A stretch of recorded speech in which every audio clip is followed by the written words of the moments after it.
मित्राणि, नमस्कारः। षोडशस्य अभ्यासस्य चतुर्थे भागे भवतां स्वागतम्। अस्मिन् भागे अपि सप्तमी विभक्तिं पठामः। अत्र कानिचन वाक्यानि प्रदत्तानि सन्ति। वाक्यानां पुरतः अपूर्णाः केचन कोष्टकाः दत्ताः सन्ति। प्रतिप्रकोष्ठम् उचितं पदं पूरयन्तु। उदाहरणरूपेण प्रथमं वाक्यम् अस्ति जनाः अत्र भ्रमन्ति।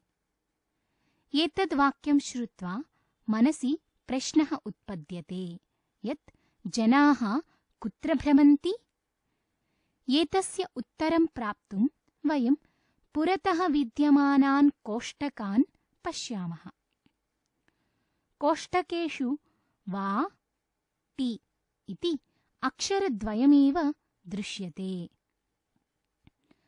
एतद् अक्षरद्वयं दृष्ट्वा अधुना वयं चिन्तनं कर्तुं शक्नुमः यत् प्रायः वाटिका इति शब्दस्य किमपि पदं कोष्टके पूरणीयम् अस्ति इति।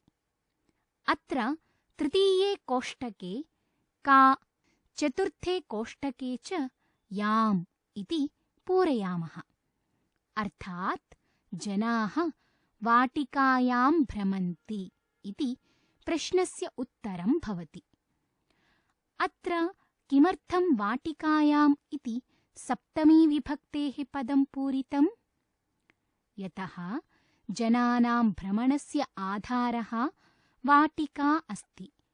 आधारे सप्तमी विभक्तिः भवति इति वयं जानीमः।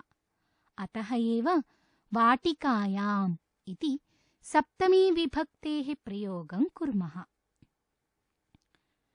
अग्रिमं वाक्यम् अस्ति येषु शाखाः सन्ति इति। केषु शाखाः सन्ति इति जिज्ञासा भवति। भवतु, कोष्टकान् पश्यामः। कोष्टके तु मात्रं वृ इति वर्णः अस्ति। ततः अग्रे कोष्टकद्वयं रिक्तम् अस्ति। अस्तु, अत्र क्रमशः क्षे इति, षु इति च पूरयामः। वृक्षेषु शाखाः सन्ति इति जिज्ञासायाः समाधानं भवति।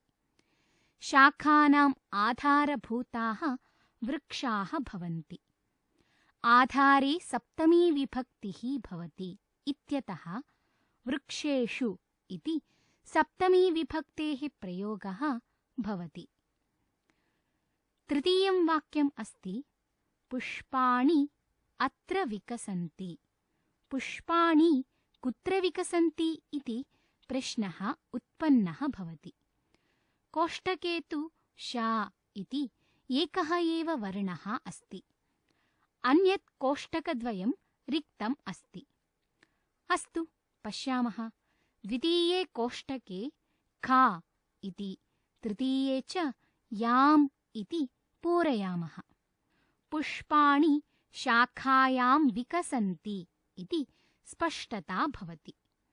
पुष्पाणाम् आधारः शाखा अस्ति। अतः एव शाखायाम् इति सप्तमी विभक्तेः प्रयोगः भवति। अग्रिमं वाक्यम् अस्ति रुग्णाः अत्र चिकित्सां लभन्ते। रुग्णाः कुत्र चिकित्सां लभन्ते इति ज्ञातुं कोष्टकानां साहाय्यं स्वीकुर्मः। वयं पश्यामः यत् कोष्टकेषु क्रमशः चि, कि, सा इति वर्णाः सन्ति। अन्यान् वर्णान् वयं पूरयामः। चतुर्थे कोष्टके ल इति, पञ्चमे च ये इति वर्णं पूरयामः।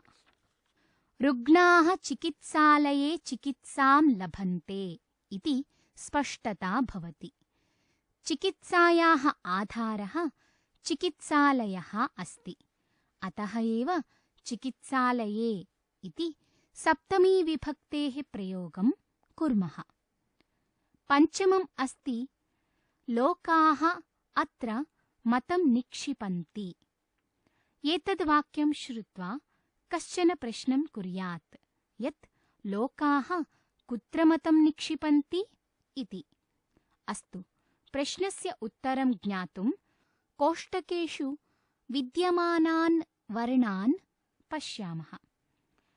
कोष्टकेषु तु म, त, पे, ति, का इति एतावन्तः वर्णाः सन्ति। एकः कोष्टकः रिक्तः अस्ति। तत्र कं वर्णं पूरयामः? आम्, एवं, तत्र याम् इति वर्णं पूरयामः। लोकाः मतपेटिकायां मतं निक्षिपन्ति इति प्रश्नस्य उत्तरं भवति। अत्र मतनिक्षेपणस्य आधारः मतपेटिका भवति। अतः एव मतपेटिकायाम् इति सप्तमीविभक्तेः प्रयोगः भवति। अग्रिमं वाक्यम् अस्ति अस्मिन् वार्ताः प्रकाश्यन्ते। कस्मिन् वार्ताः प्रकाश्यन्ते इति प्रश्नः उत्पन्नः भवति। कोष्टकयोः ऋता, त्रे इति वर्णद्वयमेव अस्ति। अत्र प्रथमे प्रकोष्टके वा इति, तृतीये च प इति वर्णं पूरयामः। वार्तापत्रे वार्ताः प्रकाश्यन्ते इति प्रश्नस्य उत्तरं भवति। वार्तानाम् आधारः वार्तापत्रम् अस्ति। अतः एव वार्तापत्रे इति सप्तमीविभक्तेः प्रयोगः भवति। सप्तमं वाक्यम् अस्ति अत्र स्नानं क्रियते। कुत्र स्नानं क्रियते इति कथं जानीमः? सम्यक्, कोष्टके विद्यमानं वर्णं पश्यामः। कोष्टके तु न इति एव अस्ति। रिक्ते कोष्टके द्याम् इति पूरयामः। अधुना वयं जानीमः यत् नद्यां स्नानं क्रियते इति। स्नानक्रियायाः आधारः नदी अस्ति। अतः एव नद्याम् इति सप्तमीविभक्तेः प्रयोगः भवति। अग्रिमं वाक्यम् अस्ति अत्र देवाः पूज्यन्ते। कुत्र देवाः पूज्यन्ते?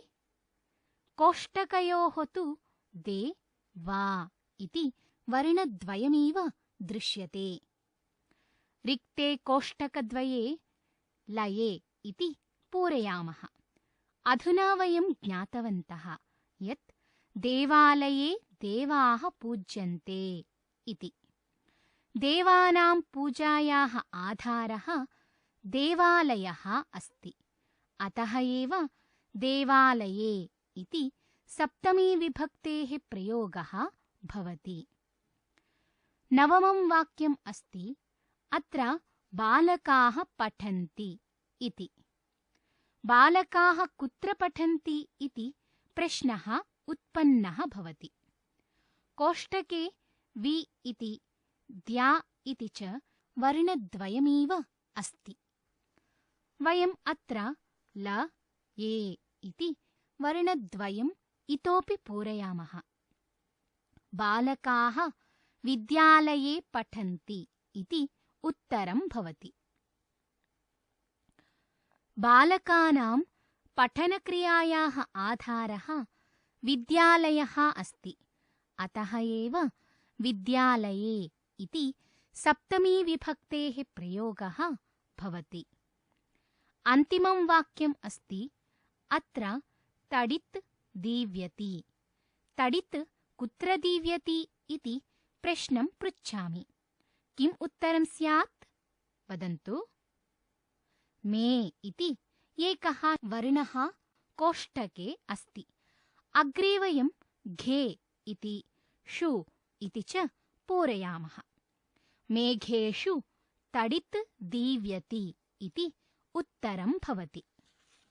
मेघाः तडितः आधारभूताः सन्ति। अतः एव मेघेषु इति सप्तमीविभक्तेः प्रयोगं कुर्मः। अत्र केचन श्लोकाः सन्ति। एतेषु श्लोकेषु कानि कानि पदानि सप्तम्यां विभक्तौ सन्ति इति लिखन्तु। प्रथमः श्लोकः अस्ति मातृवत्परदारेषु परद्रव्येषु लोष्टवत् आत्मवत् सर्वभूतेषु यः पश्यति स पण्डितः। श्लोके वयं पश्यामः यत् परदारेषु परद्रव्येषु सर्वभूतेषु इति एतेषु पदेषु सप्तमी विभक्तिः अस्ति। येषु पदेषु किमर्थं सप्तमी विभक्तिः अस्ति इति पश्यामः। किमर्थं सप्तमी विभक्तिः अस्ति इति ज्ञातुं श्लोकस्य सामान्यतया अर्थः ज्ञातव्यः भवति। श्लोके उक्तम् अस्ति यत् यः परदारेषु अर्थात् अन्येषां पत्नीषु मातृवत् पश्यति सः पण्डितः भवति। अत्र पश्यति इति क्रियायाः आधारभूताः परदाराः सन्ति। आधारे सप्तमी विभक्तिः भवति इति वयं पूर्वं पठितवन्तः। अतः एव परदारेषु इति सप्तमी विभक्तेः प्रयोगः भवति। श्लोके अग्रे उक्तम् अस्ति यत् परद्रव्येषु लोष्टवत्। परद्रव्येषु अर्थात् अन्येषां धनेषु, लोष्टवत् अर्थात् मृद्वत्। यः परद्रव्येषु लोष्टवत् पश्यति सः पण्डितः भवति। अत्र पश्यति इति क्रियायाः आधारभूतानि भवन्ति परद्रव्याणि। आधारे सप्तमी विभक्तिः भवति इति विषयः तु स्पष्टः अस्ति। अतः एव परद्रव्येषु इति सप्तमी विभक्तेः प्रयोगः भवति। श्लोके अग्रे उक्तम् अस्ति यत् आत्मवत् सर्वभूतेषु यः पश्यति सः पण्डितः भवति। आत्मवत् अर्थात् आत्मनः इव, सर्वभूतेषु अर्थात् सर्वेषु प्राणिषु। अत्र पश्यति इति क्रियायाः आधाराः सर्वभूताः भवन्ति। आधारे सप्तमी विभक्तिः भवति इति वयं जानीमः। अत एव सर्वभूतेषु इति सप्तमी विभक्तेः प्रयोगं कुर्मः। अधुना द्वितीयं श्लोकं पश्यामः। मन्त्रे तीर्थे द्विजे देवे दैवज्ञे भेषजे गुरौ यादृशी भावना यस्या सिद्धिर्भवति तादृशी। अस्मिन् श्लोके कानि कानि पदानि सप्तम्यां विभक्तौ सन्ति? आम्, समीचीनम्। अत्र मन्त्रे, तीर्थे, द्विजे, देवे, दैवज्ञे, भेषजे, गुरौ इति एतानि पदानि सप्तम्यां विभक्तौ सन्ति। एतेषु पदेषु किमर्थं सप्तमी विभक्तिः अस्ति इति ज्ञातुं सामान्यतया श्लोकस्य अर्थम् अवगच्छामः। श्लोके उक्तम् अस्ति यत् मन्त्रे अर्थात् वेदे, तीर्थे अर्थात् पापरहिते स्थले, द्विजे अर्थात् ब्राह्मणे, दैवज्ञे अर्थात् यः ज्योतिषं जानाति तस्मिन्, भेषजे अर्थात् वैद्ये, गुरौ अर्थात् आचार्ये। यस्य यादृशी भावना भवति तस्य तदनुसारं सिद्धिः भवति। अर्थात् यदि कश्चन एतेषु समीचीनां दृष्टिं स्थापयति तर्हि समीचीनं लाभं प्राप्नोति। यदि दुष्टां दृष्टिं स्थापयति तर्हि दुष्टं लाभं प्राप्नोति। अस्मिन् श्लोके कस्यापि भावनायाः आधाराः क्रमशः मन्त्रः, तीर्थः, द्विजः, देवः, दैवज्ञः, भेषजः, गुरुः इति एते सन्ति। आधारे सप्तमी विभक्तिः भवति, अतः एतेषु आधारेषु अपि क्रमशः मन्त्रे, तीर्थे, द्विजे, देवे, दैवज्ञे, भेषजे, गुरौ इति सप्तमी विभक्तयः सन्ति। अधुना अग्रिमं श्लोकं पश्यन्तु। न काष्ठे विद्यते देवो न पाषाणेन मृण्मये भावे हि विद्यते देवस्तस्माद् भावो हि कारणम्। वाक्ये कुत्र कुत्र सप्तमी विभक्तिः अस्ति? आम्, समीचीनम्। काष्ठे, पाषाणे, मृण्मये, भावे इति एतानि पदानि सप्तम्यां विभक्तौ सन्ति। अत्र किमर्थं सप्तमी विभक्तिः अस्ति इति विचारयामः। आदौ किञ्चित् श्लोकस्य अर्थम् अवगच्छामः। श्लोकस्य आरम्भे उक्तम् अस्ति यत् न काष्ठे विद्यते देवः, अर्थात् काष्ठे देवः नास्ति। अत्र नास्ति इति क्रियायाः आधारः काष्ठं भवति। आधारः खलु, अतः तत्र तु सप्तमी विभक्तिः भवति। अतः एव काष्ठे इति सप्तमी विभक्तेः प्रयोगः भवति। श्लोके अग्रे उक्तम् अस्ति यत् न पाषाणे न मृण्मये, अर्थात् देवः पाषाणे मृण्मये चापि नास्ति। अत्र नास्ति इति क्रियायाः आधारः पाषाणः, मृण्मयः च स्तः। अतः एव एतयोः आधारयोः क्रमशः पाषाणे, मृण्मये इति सप्तमी विभक्तिः अस्ति। श्लोके अग्रे अस्ति भावे हि विद्यते देवः, अर्थात् देवः भावे विद्यते।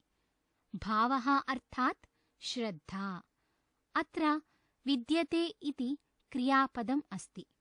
विद्यते अर्थात् वर्तते अथवा अस्ति।